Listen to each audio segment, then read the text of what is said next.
Hey buddy, it's Peter and I'm here with a Hyundai Kona N-Line, and this one has the luxury package, and I'm going to do a complete review of this vehicle. And I'm supposed to be an expert on this vehicle because in a previous life on a previous channel, I used to be the guy who knew all about the tech on this. But here's the thing, I'm going to do my best to answer every question I can in this review, but you'll probably have more questions. And if you do have questions about this car or how it compares to vehicles in the class, make sure you let me know in the comments below because I can answer those comments. And if you subscribe, I'll answer them in future videos as well. And I can make sure that I give you all the answers you need. And the reason I can do that is because I'm here at Jim Gilbert's Wheels and Deals, where they give me complete access to their entire vehicle lineup to make sure that I can answer your questions. So that's how this works. All right, let's dig into the review. So the Hyundai Kona has always been a really good seller in its class. Hyundai's done well with it, it's one of their volume models, and the N-Line steps it up. But one thing the N-Line is not is just the N. There's a little confusing in that naming there. So the N-Line has a 1.6 liter turbo engine that makes 195 horsepower and 195 foot-pounds of torque. There is an N model, so not the N-Line, but an N model, and that is basically a race car for the street. It's another video, it's another time, it's very cool, but it's really not a mainstream vehicle. This one does step up the power from the regular model, and it's probably the more power version that most people are going to prefer. Now what's cool about this one is they've taken away some of the Kona's things that sometimes people complain about. You've got full body color here where you used to have the matte black plastic, so you have a cleaner look to this vehicle, less Subaru-like, more kind of advanced, more luxurious vehicle. And the other thing is this one has a $5,600 Ultimate package on it. That Ultimate package really takes this into a separate class that the Kona has never competed with before, and it's got more technology and more safety features, and we're going to go over some of those in this video. Now one thing I've always liked about the Kona is it's kind of a do-everything vehicle. So this one here, again, less off-roady, not that any of them have been off-roady, but you've got more, street-oriented tires. These are 19-inch tires there, and 18-inch tires here, and wheels with unique wheels on this N-Line. And then you've still got a sunroof up here, which is part of that Ultimate package. And then you've got your roof rack here, which I really appreciate. It's not a massive roof rack, but it does spread from the front of the car to the back of the car, which allows you to take things like your, winter cargo. So you can take skis, those kind of things.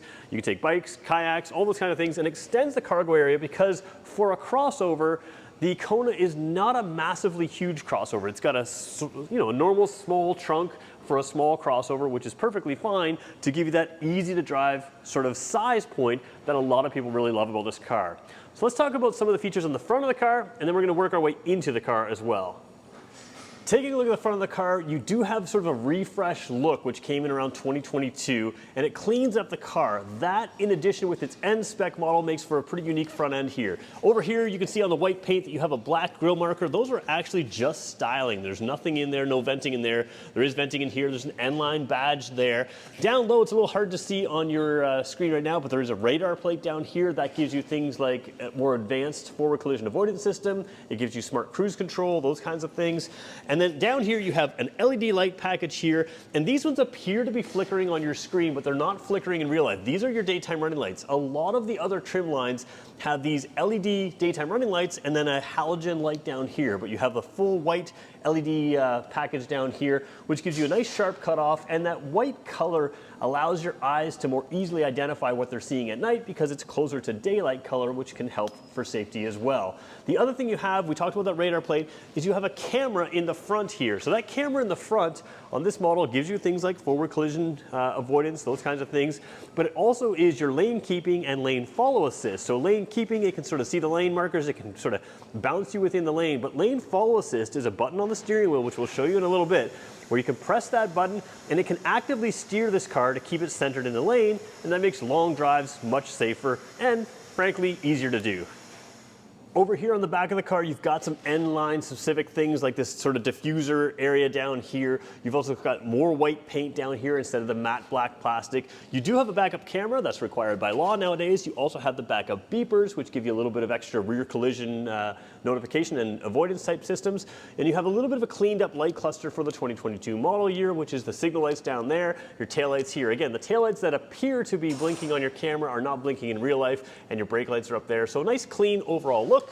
As we pop the trunk here, you can see a good sized trunk for what you need. Not a massive trunk, but very good.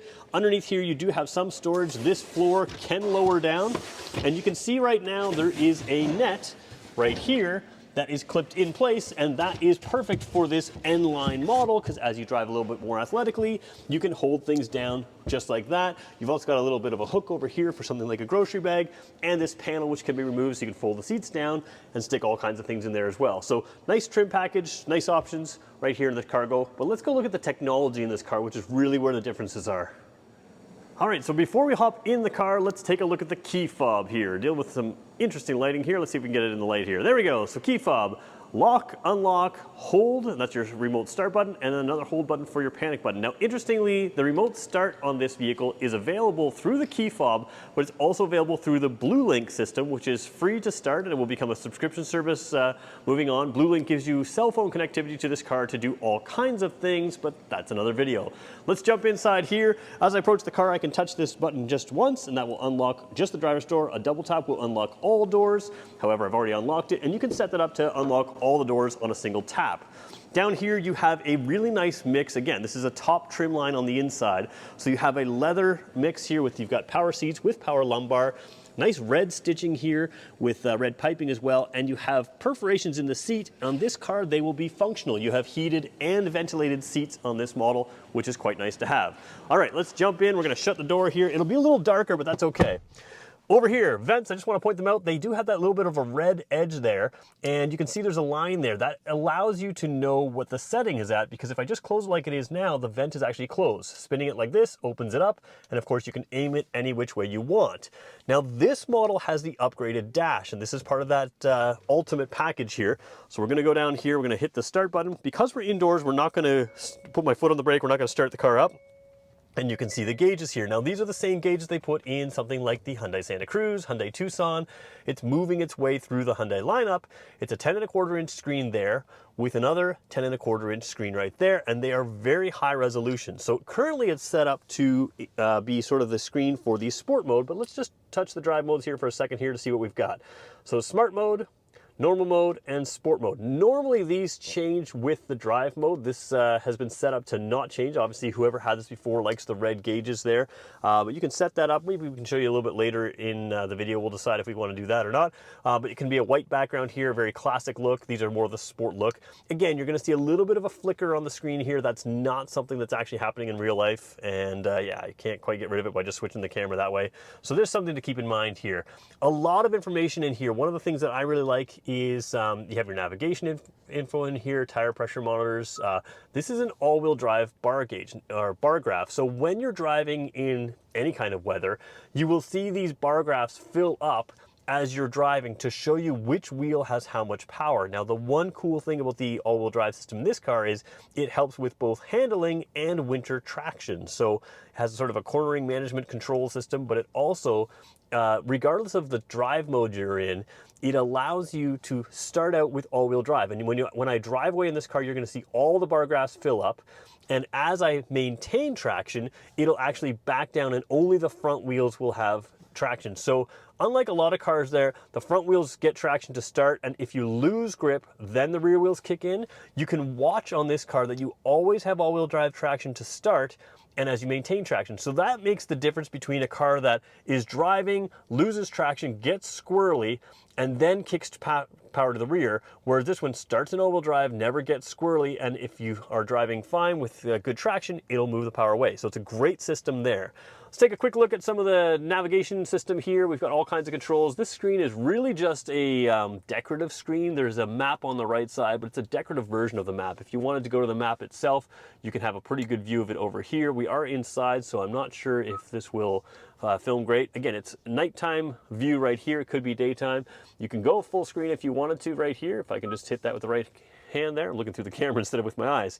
So you can go full screen navigation here. And this is a large navigation screen, very crystal clear. And if you happen to have this side open, again, I gotta stop looking through the camera, you could cycle through other options. So you could have navigation there, you could have just a clock there, you can have other information, outside temperature and weather, radio, all kinds of things out on that screen. The star button allows you to set up a custom button. So if you wanted to get to a certain screen, maybe Apple CarPlay, Android Auto, that's what I like to do with this. You can do that there as well. So nice features in there. All right. Climate control, let's talk about climate control. One thing I wish this car had was dual zone climate control. It does not, but it does have one of the more advanced systems that Kia and Hyundai make. And it has this system right here with the 3 auto buttons. And this is a pretty cool system because I've set it up to hit to 23 degrees on auto. And what happens is, you know, I can change the temperature there, but if I don't want it to blast me with the air, sometimes in the summer or the winter, it kind of really blasts you with air when you get in and out of the car, and then it backs down. You can just sort of turn the air down. So that means that the maximum fan speed won't be as much. So it's just kind of a cool multi-function auto system. And of course, if you want to move things around, you can do things manually as well. Lots of controls here to control whatever you need. I like to leave it in the auto setting and then make it simple. Air conditioning you can turn on if you need to, but again, if it's in the auto setting, if I needed air conditioning, it would give that to me. All right, moving down here, one thing to keep in mind with any Hyundai or Kia vehicle, if you see this vented wireless charge port there. Let me just get the gear shift out of the way for a second so we can film that. If you see this vented area here, that has been an upgraded wireless charge system, and that works very well because modern phones, they need a little bit more charge. So the vented is actually a higher speed charging than the previous non-vented versions. And of course you have the little symbol right there. When that orange light, I believe it's an orange light still in this car, comes on, that will mean that it is charging there. And of course it just allows it to charge a little faster than in the past. You still have a 12-volt port over there, and you have a USB port over here. If you are connecting to Android Auto and Apple CarPlay, you're going to use this USB port right there. Going to put the car back in park. First of all, when you put this in drive, it is a dual clutch transmission. I believe it is an 8-speed transmission. You can go down here and choose your own gears like that. You have this N model here, which is the same gear shift you would have in the N, but this is an N-Line. Again, there is a difference there. Drive modes we talked about briefly, they are right there. You just spin it like this and spin it like that to get to different drive modes. We're gonna leave it in the smart mode. Smart mode is really your economy mode, works best. Then you have what I like to call rump roasters. 3 levels of seat heating and 3 levels of seat ventilation there. I don't know if you can see, but that's a bluer lights there. Let's see if we can get it to film correctly. White balance is a little off inside the car. But you have very good ventilated seats here, which is nice with the leather as well. Heated steering wheel there, auto start stop, so it can turn the car off at stoplights if you wanted to. And then same thing on the passenger side. We talked about those passenger beepers in the past. You've got those here. You can turn them on or off. If you've got a bike rack or something on the back or something reason you don't want them to beep, you can turn it off. And then this is your 4-wheel drive lock button. So one thing people assume is that's your 4-wheel drive button, but that's not the case. A typical all-wheel drive vehicle, the front wheels and rear wheels and left side and right side will need to take different arcs around a corner because they take different lines, right? So that 4-wheel drive lock button is something you can use if you're stuck in the snow. It locks the axles together, allows the wheels to spin at the same speed, at slower speeds anyways. It will turn itself off, but that is something you use if you are stuck in snow. It's something to have there. You do have the electronic parking brake here, so you can just pull that up like a handbrake, and it's electronic. Auto hold allows you to release your foot from the brake. The brake lights turn off, but the car does not creep forward, so it's kind of a nice function to have. All right, really quickly, I want to touch on a couple more little features before we move on. We've got our smart cruise control. We talked about that. That can keep the distance between you and the vehicle in front of you, which is really nice to have. And then we also have our lane follow assist, which is different than our lane keeping assist. Lane follow assist really actively steers your car to keep it centered in the lane. I love this feature. I drove from Ontario to New Brunswick on my Hyundai that had this feature, and I literally basically didn't have to steer. Now, it's not designed to self-steer for you. You have to keep your hand on the wheel. If it senses that your hand's not on the wheel, it will tell you that, hey, put your hand on the wheel. But it's very, very good on well-marked roads to actually steer the car to keep it centered in the lane. Another nice little feature on the newer model Konas that you have here that you didn't have on previous models is this little star button as well. We talked about that star button down here allowing you to set up that preset. I like to set it up for Android Auto or Apple CarPlay in there. You have a separate button here, which can be a favorites button that you can program in there as well. So lots of options to customize this car sort of the way you like it. Overall down here, one thing that's nice is some of the Konas are a little plasticky. You've got a nice soft touch armrest over here. The seats are fairly supportive, so they're nice sporty seats. The steering wheel is tilt and telescopic, which is nice. The headlights are automatic if you wanted them on automatically, which is again nice. And there is a heads-up display, which we haven't even talked about. Let's see if we can film it. Sometimes it's very difficult to film this piece. Let's turn those lights back off again. Oh boy, let's see if I can get it right. Oh, there you go. You can sort of see it there. So I can't get the camera to focus correctly on it, but the heads-up display is nice because it gives you all kinds of things, like your blind spot detection can be in there, your cruise control information can be in there, and you know, I didn't finish showing you this display here. Let me just quickly show you some of the other things you can do. This is a really nice view here. So when you're in cruise control, you can see cars in front of you and that kind of thing, and it can warn you there, but you also have some information up there as well. One of the things I like about the heads-up display is you can have your digital speedometer up there on the heads-up display, which allows you to have more information like this down here. You can use this for a digital speedometer as well in various areas here. Let's go, the digital speedometer right there. So you can get rid of this digital speedometer and have other information that you may want in the, oops, let's go back over here, something like this in this display. So that's really nice with the heads-up display to just give you a variety of views. And again, you don't really have to change your focus. I haven't got it quite set up right. I can aim it differently, but you don't have to change your focus from where you are. So really nice feature in there. Really quickly, you have your what do you call it? Blue Link, which is what we talked about earlier, cell phone connectivity. This also gives you some towing ability, navigation, SOS if you have an issue, and it also gives you your garage door openers. Some of the Kia Hyundai lineup, they've got Blue Link on here. They got rid of those garage door openers, not the problem here. Something like a Kia Seltos does not have the sunglass holder up here. You do get that in Hyundai's Kona right here as well, which Seltos and this are kind of a competitive car. And if we flip the camera around in 1 second, we'll show you that you do have a very nice sunroof above you. And what's nice about this is it's placed above you. Just the style of the car, you can really place above you. Headroom's excellent in here. I have the seat fairly low actually, but it can go lower still and I can bring it a long ways up. So if you're a shorter person, you can go a long ways up and you can just sort of watch my bald head get up into the sunroof area here. So now I'm only, you know, a little bit of sunroof space. If you're short, you can get comfortable in this car. If you're tall, you can get comfortable in this car as well. So very, very good. And we actually have two N-Lines in stock here at Jim Gilbert's Wheels and Deals. We have one with the Ultimate Package and one without that $5,600 Ultimate Package as well. So you can really kind of compare, hey, I like the feel and look of this car, but I don't need all of the tech. Well, we have that in stock as well, and that one's in black. Let's talk a little bit more about this car as we finish up. So I always like to wrap up by talking about who this car is for. And this particular model is for people who want a lot of luxury features and a lot of technology features in a easy to drive compact car.